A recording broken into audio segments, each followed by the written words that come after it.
κάνουμε καμιά σούρα. Για να δούμε. Κολόνες. Για να δούμε τι μπορούμε να κάνουμε. Βλέπετε ένα BMW Mi 3. Τώρα δείξε και το κάθισμα που έδειξα τώρα, δείξαμε και εμένα λίγο εδώ.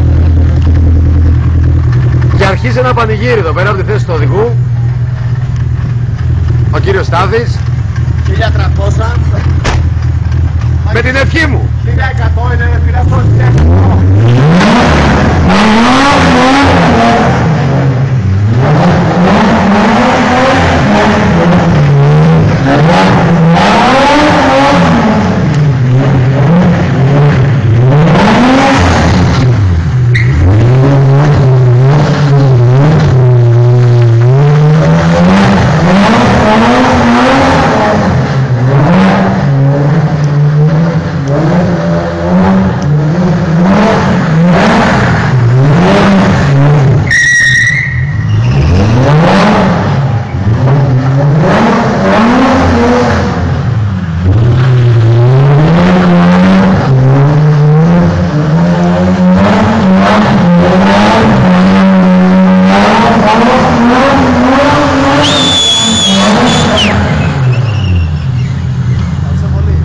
Ντοκουμέντα, ακούμε παρακαλώ, πώς ήταν η οδήγηση?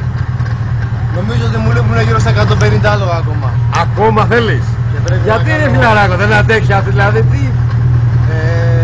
Σε ένα τετράμινο κάνουμε μια επέμβαση. Και σήμερα είναι 27-28. Σήμερα είναι Μάιος πες, Ιούνιο, Αύγουστο, από Σεπτέμβρη είμαστε συνεργείο, πρώτο αφαιός. Κομπλέ και τέτοια.